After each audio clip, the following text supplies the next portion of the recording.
We should probably get started. Thanks, Maddie, for remembering to record this. Let me introduce Shannon Cerstad.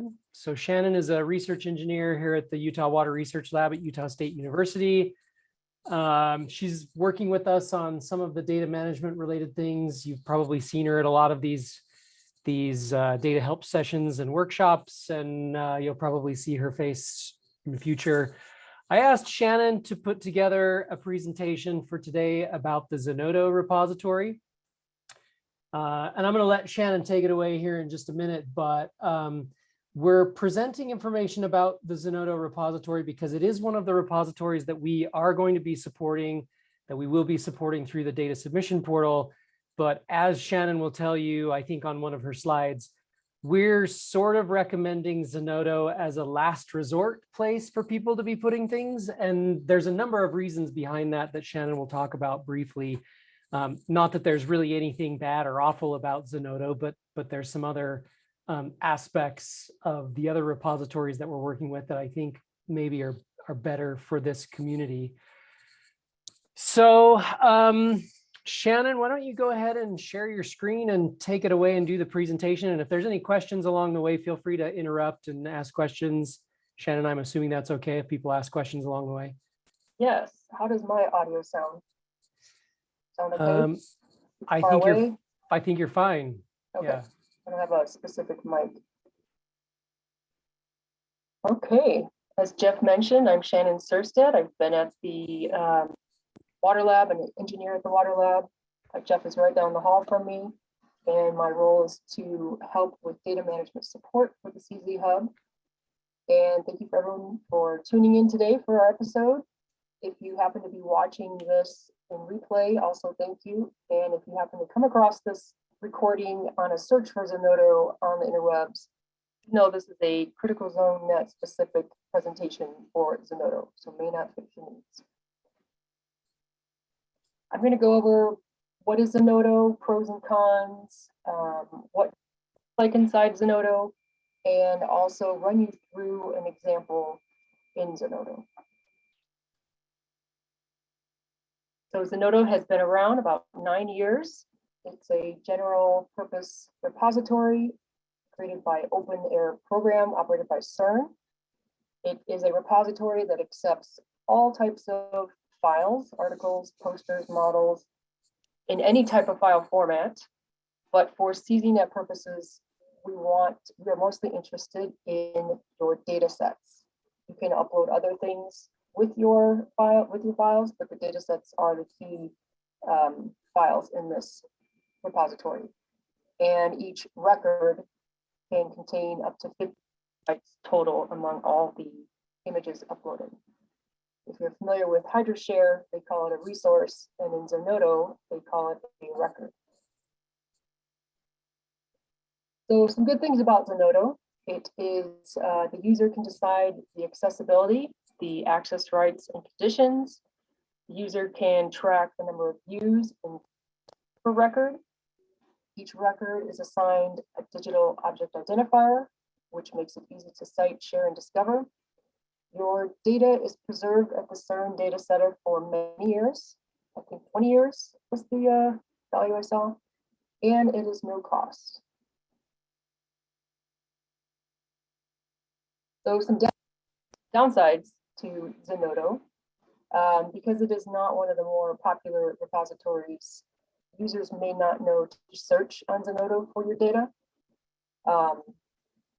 The metadata associated with Zenodo is very generic. It's only associated with the record and not related to each file type. Also, Zenodo does not have any folder capabilities, so it might be tricky to organize your files. You will have to be very mindful about the naming conventions you use. And at the moment, there is only one type of open license available, the Creative Commons Attribution 4.0 International License. They've had others in the past, and you need a different open license. I'm sure you can work with Zenodo's help support. And also, we found that not all funding agency information may be in the Zenodo's database. So you could have trouble locating your specific award, although it is easy to add the in which we will show you if your funding agency does not show up in Zenodo's database. So because of these downsides, we do ask that Zenodo be a last resort. We also like to point out that we'd like to keep your CZNet resources together, not spread out amongst different repositories. So Zenodo is for data sets that are not derived from physical samples, nor are related to hydrology or water. We do encourage you to use the data submission portal for all your data sets once it's up and ready, but since it's not quite ready at the moment, you still can add information directly to Zenodo, and this is why this presentation will be helpful. So the next few screens are just going to be screenshots of what it looks like inside Zenodo, the various categories or sections that we want you to fill out, and then I will go through an example. So the Zenodo landing page is just zenodo.org. There is also a sandbox.zenodo.org, which is kind of a playground for Zenodo. You can test things out, take a test drive, but nothing will be permanent or searchable. So, place to start if you want to experiment with Zenodo. On the landing page, you will go to the login button. And there's 3 ways to sign up with Zenodo: through your GitHub, through an ORCID ID, or create a username and password. We are asking you your ORCID ID because the ORCID ID will also be needed for the data submission portal. If you don't have an ORCID ID, you can just go to orcidid.org and create it.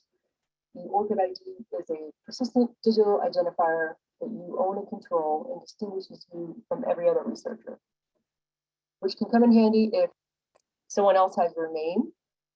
If you are a junior or senior or the third, that can help distinguish you from other names. Or if you change your name after marriage, you can still use your ORCID ID and it ties back to you. So I'm going to log in with my ORCID ID. And once back in the landing page, this top graphic here, you're going to want to hit the upload button, which takes you to this screen. If you already had some records previously added, they'll be listed. If not, it'll be blank. And then you're going to hit the new upload green button. So just to reiterate, a record is a container, kind of like a HydroShare resource. You can put any number of file types, any number or any type of files in there with a 50 gigabyte limit per record, and your metadata is applied at the, not the file level. So once you hit the new upload button, you'll see 14 different categories here. I put a check mark next to the required categories or sections, and I will go over each one. More likely when you start, say, new upload file section, actually all the sections are going to be expanded versus closed up like this. I just want to give you an overview of all the sections. So you have to pick a file. You can drag and drop or locate it on your computer.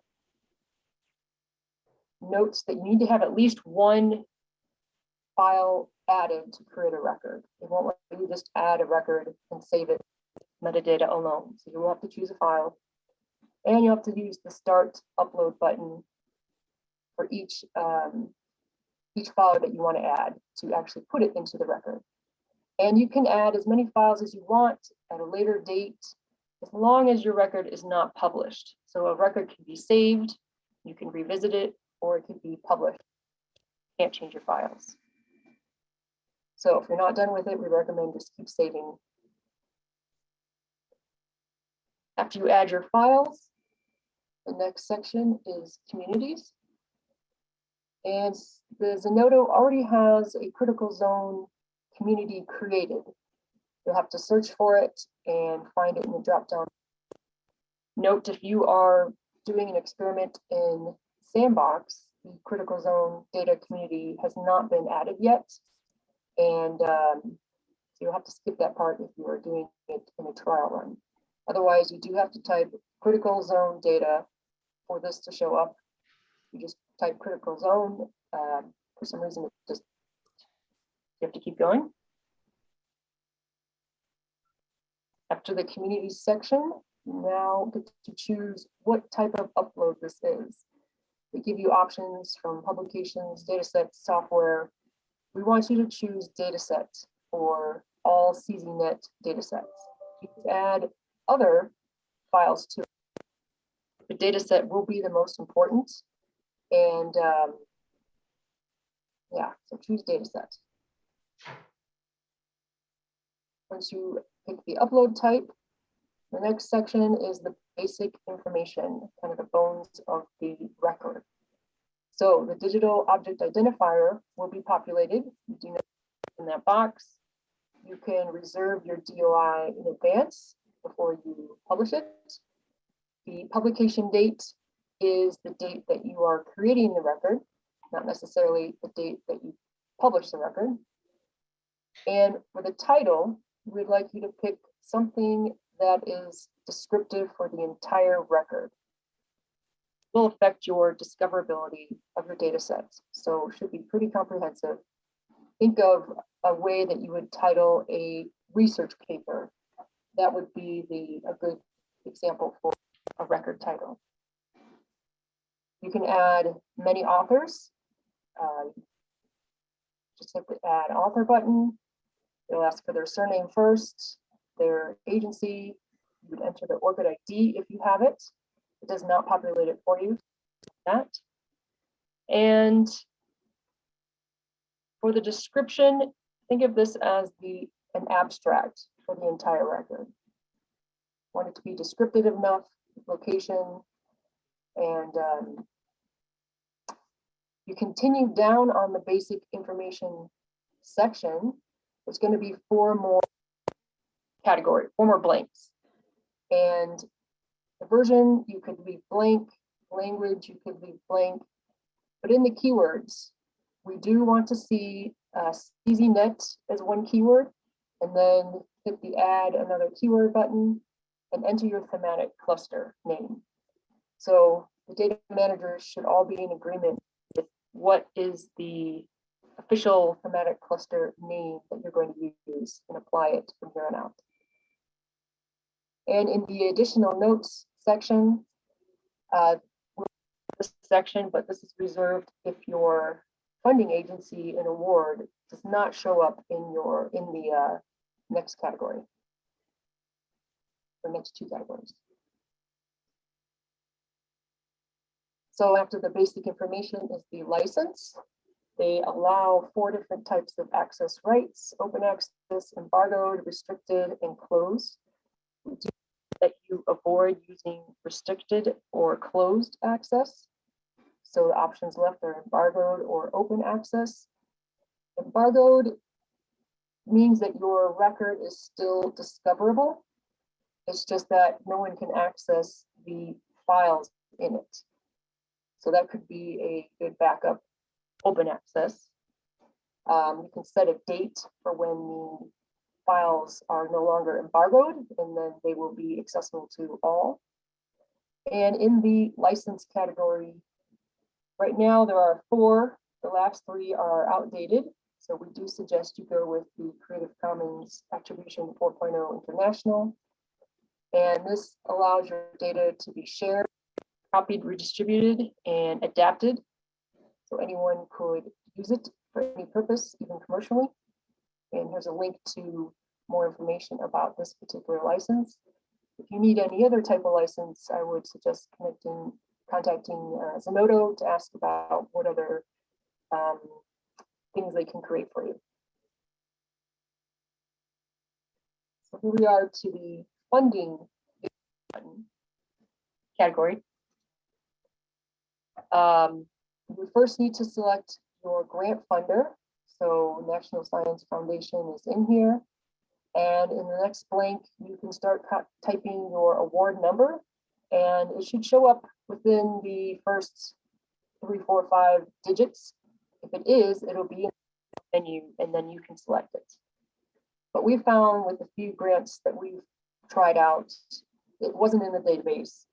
And Zenodo relies on OpenAIR's grant database, which they harvest once a week. So if the grant exists in OpenAIR's database, they will be able to import it on the next update. But OpenAIR may not have it available in the database because sometimes funders only provide grant data on a monthly or yearly basis. So we suspect that is probably why some of the grants we tested did not show up. So if it does not show up, take you back to the last blank of the basic information category. We would like you to put in your funding agency, award number, and award title, as you see in the blank here. And we're particular on having it look like this because we may have some coding pull this out at a later date. So if it has a uniform appearance, that will help with the coding extraction.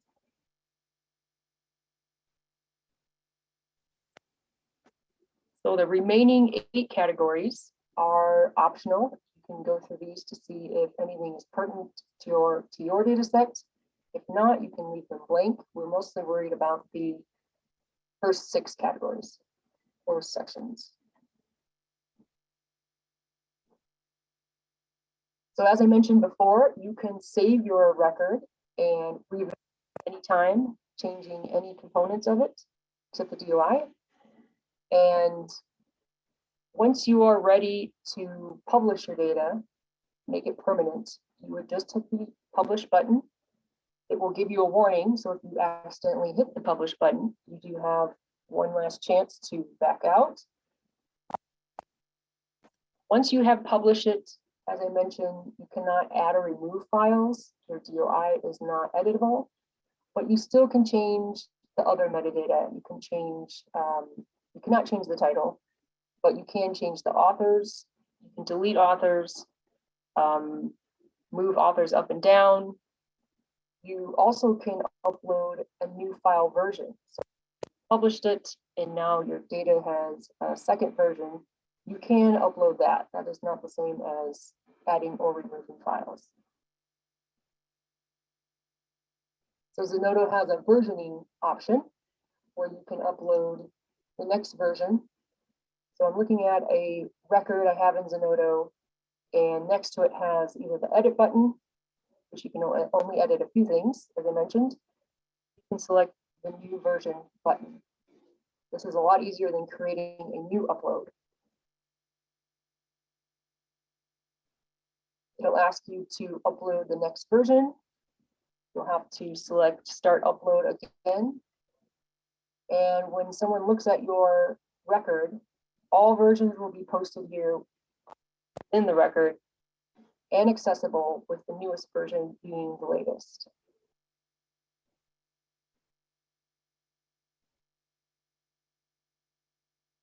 So this is a great way to revise your data sets while adhering to data citation principles. And DOIs do not work in a way that you could just add version 2 to them, because the information can change, but the persistent identifier should remain persistent. So here's a graphic of how the versioning works in Zenodo. You have a concept DOI, and each version can also have a DOI. So you can cite the concept DOI, which will show you all the versions, with the latest version the newest, or you can cite individual versions if you wish.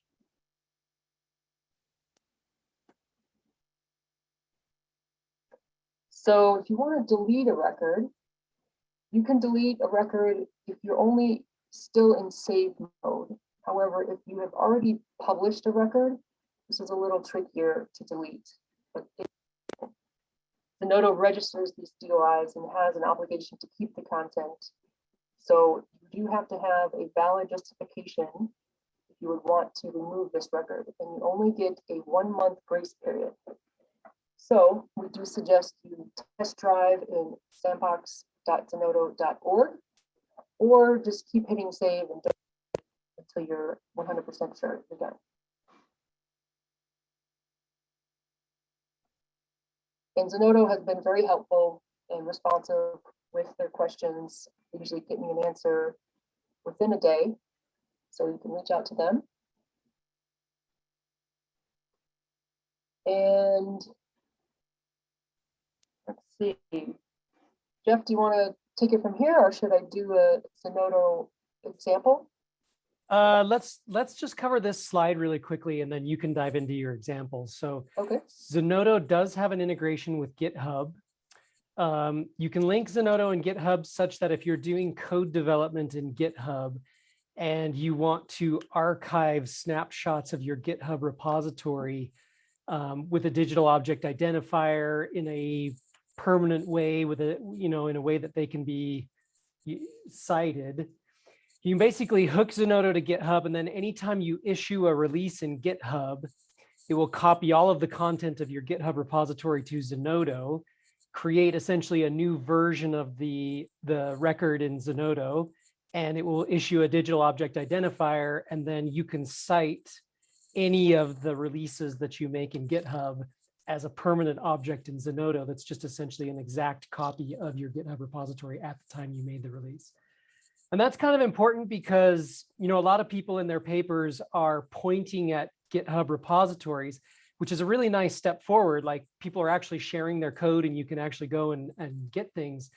But oftentimes people's GitHub repositories are associated with their own personal GitHub account, or, they publish their paper and then 2 years later, they've continued to work on their software and you now have 2 years worth of edits. And if they didn't make a specific release or tag at the time that their paper was published, you may not actually know how to go back to the state of their repository that matches what they actually describe in their paper. So this is a sort of a fail-safe way of making sure that you have a permanent copy of a GitHub repository if you're using GitHub for coding or modeling or whatever.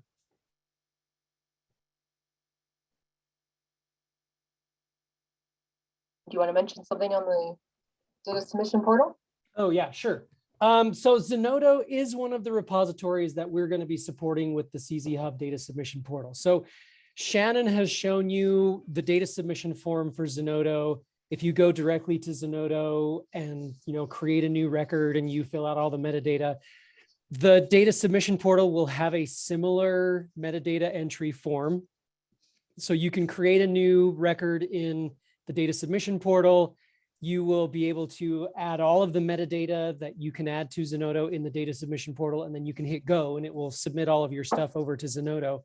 And the advantage of submitting through the data submission portal will be, number one, it will get added to the list of resources that you have sort of curated for your thematic cluster, in a way that you can download that list and have a nice listing that you could potentially use for your reporting purposes. But also, Shannon's talked through a bit of the metadata requirements are relatively straightforward with Zenodo, but there's a couple of things that we want to enforce. Like, we want to make sure you're adding certain keywords, that your funding agency information has been submitted and all of that kind of stuff. So we can enforce all of that through the data submission portal through validation. Whereas if you go directly to Zenodo, we're sort of trusting you to do what Shannon said to do, but it's totally possible to ignore all of that and just do whatever you can do in Zenodo. So am I forgetting anything, Shannon? I think that's mostly. Oh, that's good. Yeah. Okay. Okay, let's see if I can just show you a quick example. Do my example in Sandbox so that I don't hog up too many DUIs or accidentally publish it and then have to find a way to delete them. So I'm going to go to sandbox.zenodo.org and do the login, where I'm going to log in with my ORCID ID. And it already remembers me, or because I have an ORCID ID open over here. we are in. Now we're going to go to the uploads and new.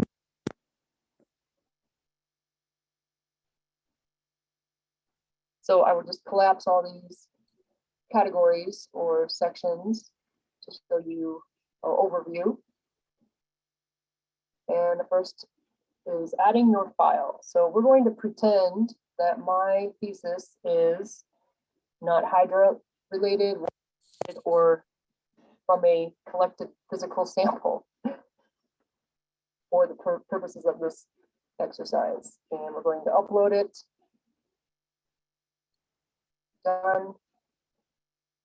Now for the communities, and I did mention that Sandbox does not have critical zone added. I didn't have rights to add it, so I'm just going to show you briefly in the real Zenodo what that category would look like. So we're in communities, and as I mentioned, critical zone data. And there it is. That's what you would choose. So pretend we did that in Sandbox. Now we go to the upload type, and we're pretending that I have a data set. Now we're to the basic information where my digital object identifier will be populated once I save it, or I can reserve it now. The public is the date the record is created. The title, I'm going to jump to my text file here where I cheated a bit. And title, put my name. Now my thesis was actually published in my maiden name, but since we are using an ORCID ID, it'll still know who I am. Let's grab my ORCID ID from the ORCID website.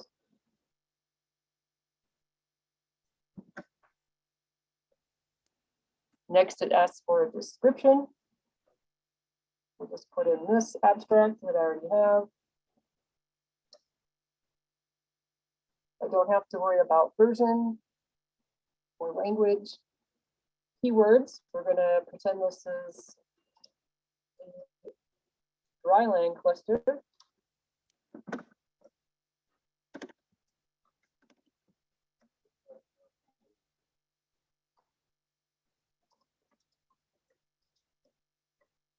If I had any other keywords here, again, this thematic cluster name should be universal within that specific cluster to agree upon what to call it and use it from there on out. And we'll skip this for 1 second and come back to the additional notes. I want to make this open access. If I wanted to make it embargoed, I would set a date that the embargo ends. And in the drop-down menu, you could see the most recent is this 4.0 international. So we'll go with that and put it back to open access. And funding, let's see if my grant shows up in here. So I picked Science Foundation, 1664. So nothing is coming up with at least those numbers. So I can tell that my grant award is not in the Zenodo database yet. So we're just going to go back up to the additional notes section here and put in this is funding.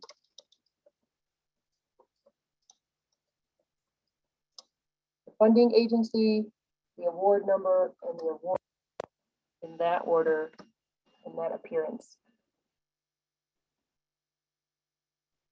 Okay, now the basic information section is complete.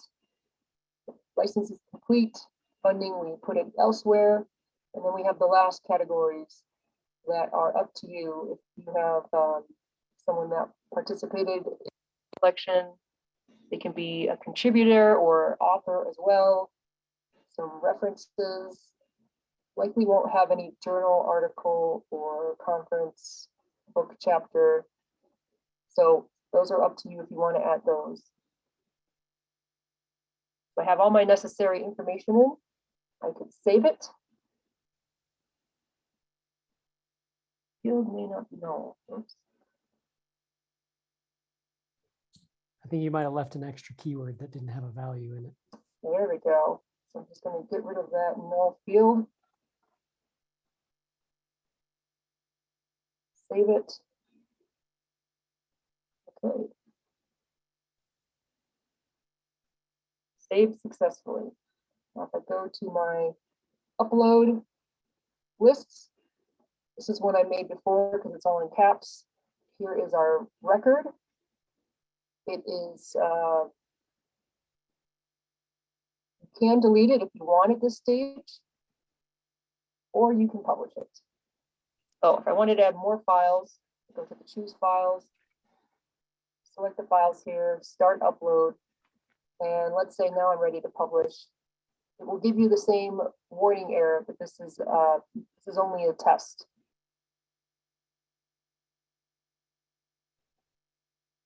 There we go. This is what the record would look like. I wanted to edit the authors or any other editable metadata. I would just hit edit. Here is the DOI. It's now been populated.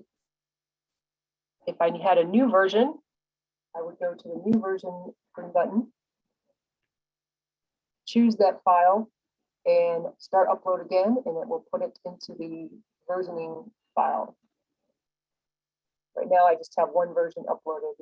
The newer version will be version 2 and listed in here, along with any subsequent versions added.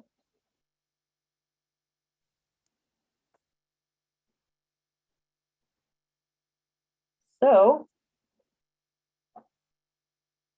that is my presentation, and I was going to ask before I started, has anyone worked with Zenodo before? You can just type it in the chat if you want.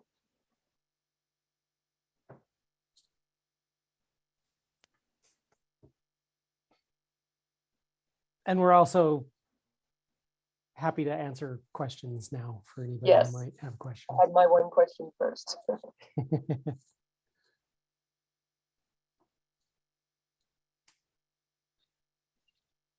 So far, no responses in the chat if anyone has worked with Zenodo before.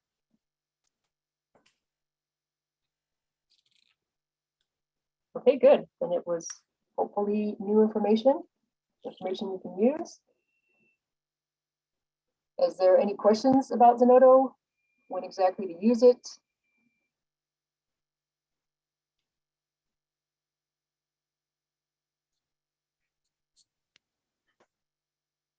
Okay, well, not hearing any.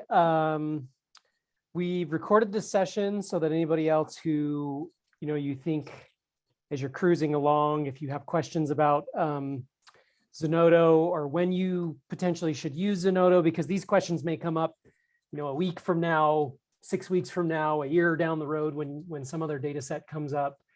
Feel free to reach out to us and we're happy to answer any questions about that. But also, I just wanted to remind everybody that while I think Zenodo is great, I think it's actually a really nice system. It has some really nice attributes. I like the way the versioning works. I like the ability to go back and edit some of the metadata after things have been published, because that it makes some things easier. So there's a lot of great attributes of Zenodo, but as Shannon said early on in her presentation, there may be a lot of people in the critical zone community who probably don't think of Zenodo as the first place to go to find critical zone data. And while that may be true, if you put something in Zenodo and you submit it through the data submission portal and we know about it, we're going to catalog that resource in the same way we're cataloging things that are submitted to HydroShare and EarthChem.